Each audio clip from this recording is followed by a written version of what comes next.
Yeah, alright. So, here's the scoop. We are in the showroom, Impulse headquarters shop. This place is completely off the grid right now. We are running a generator to power the building.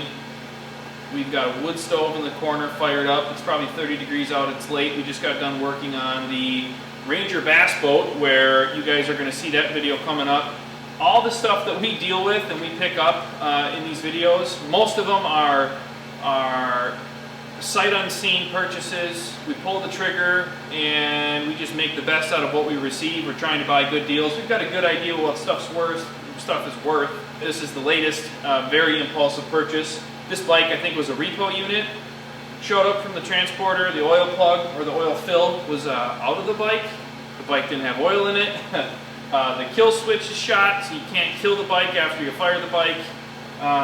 We, at the other shop where we have air tools and actual power, went and changed the chain sprockets so that we've got a fresh, brand new Yamaha GYTR chain. 50 tooth sprocket, because we're just going to play around the woods with this bike before we get rid of it. And then just an OEM geared front sprocket. Everything is going to be nice and tight with this bike. So we're doing an oil change on the 450F. I'll show you the filter that we picked up. This is a filter for I think 2010 to 2015 for sure, YZ450F bikes. So that's the Yamaha, just genuine Yamaha oil filter. So we're going to toss that cartridge in the bike. We're doing a drain and refill of genuine Yamalube Performance. It's a semi-synthetic oil. It's good for wet clutches. That's what we're running here in the 450. So we're going to drain the fluid, get that tossed in the bike. We picked up a GYTR tuner. So this tuner allows you to change the mapping and the response of the bike for different conditions. So if you're on a track and you want it to be super snappy and super alert, you can obviously change your mapping to do that. If you want it to be a easier, more gentle pull, obviously different conditions require different mapping and throttle response on a bike like this. To be able to change that is awesome. We didn't know the hours on this bike, so again, we picked up this bike. It's got 23 hours about. So we're going to get the fluids changed, and then we did grips. We did the front brake lever and chain and sprockets, and then we picked up a just a little billet Sunline oil fill plug. So that's pulled out now. What I like to do when I change oil on anything is I like to pull the fill plug or the fill port so that the engine breathes. Kind of like if you're pouring oil out of a jug and it's going glug, glug, glug, glug, glug, and it's just cavitating on itself basically. If you punctured a hole on it, it's like you're shotgunning the can to fill whatever you're filling super easy. So if you do that on an engine, the oil comes out smooth and you're getting all the oil out in one full pull. So if there is any contaminants or stuff floating around in your oil, I just like to feel reassured that I'm draining the oil the best I can. What else right now? So we're going to go ahead and drain the oil and put the filter in. Drain plug's the back of the motor, down low of course.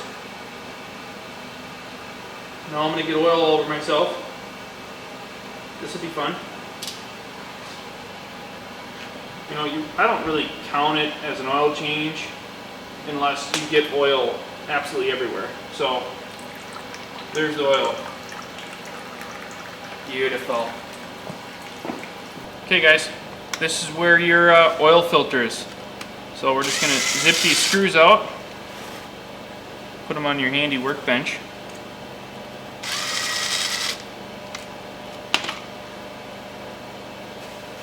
And you just pull this cover off, give it a little twist. Make sure you don't ruin the O-rings that are keeping this nice and sealed to the motor. Just pivot it back and forth. Voila! And there's your old filter. Wipe out the inside and toss the new filter in. So we try to keep our stuff as clean as possible. Just because a clean machine seems like it's just that much easier to work on and maintain than dealing with stuff that's so dirty all the time. So I'm just going to take a little bit of the used oil, get it on my finger, and just get a nice film on the O-rings on both sides of the oil filter. And then obviously you're going to put in the filtering side in first, the open port in.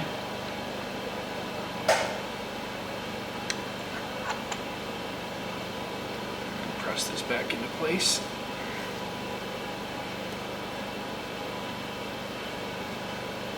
Give her a nice little twist, make sure it lines up good. And then you torque the bolts back on, fill up the bike, and you're set to ride.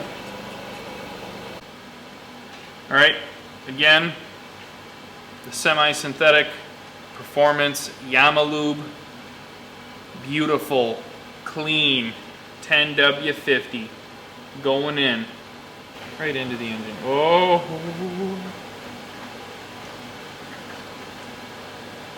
So, my sight gauge is fully covered in oil, right? Is it? Yep. Well, hopefully that all sucks up and you're sitting. Yeah, so we figured we'd show this. I mean, who wouldn't want to go from this nappy silver deal? Yep. To and it's bent. one.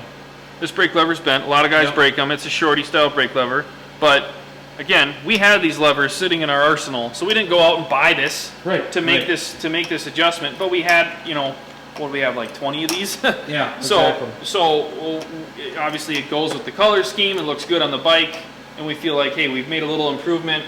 And for us, we count that as probably a free improvement, even though we paid for those. We haven't made our money back yet on buying a whole bunch of levers. Sweet. For dirt bike lovers, even if you look at something like this on like a sport quad or an ATV, I'm sure that would work.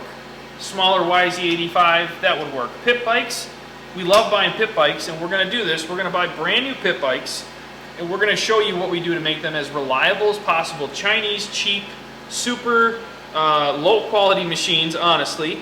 And we're going to go through when we Loctite. We do, like we mentioned, we do crazy oil changes and intervals for break-in on the new engines, and we try to make them as stout and reliable as possible, so that if your kids are riding them, if there's bigger guys or bigger people riding these machines and really putting them through the ringer, that they're in decent shape. So yeah, we already threw this new chain and sprocket on. And what do we geared it up a little bit, right, Ann? Yeah, it went from a 48 tooth, I think, stock to a 50, so it's going to be a torquier, lower top end, but the bike should be, you know, torquey and fun to play around the woods. Hey guys, hope you enjoyed the video. Leave us a like if you did. And in the comments, let us know you want to see with our Camaros here. We have 4 Camaros and a ton of possibilities, and we want to cater the channel to what you guys want to see. Also, subscribe so you guys can stay up to date on what we're doing around here at the shop and with all of our cars. Follow us on Instagram too. We love interacting with you guys and posting a lot more pictures and fun stuff on there. And in the description, we have details for a Venmo giveaway where you guys have a chance to get some stickers and support us so we can keep continuing to make content that you guys want to see. Remember, stay impulsive.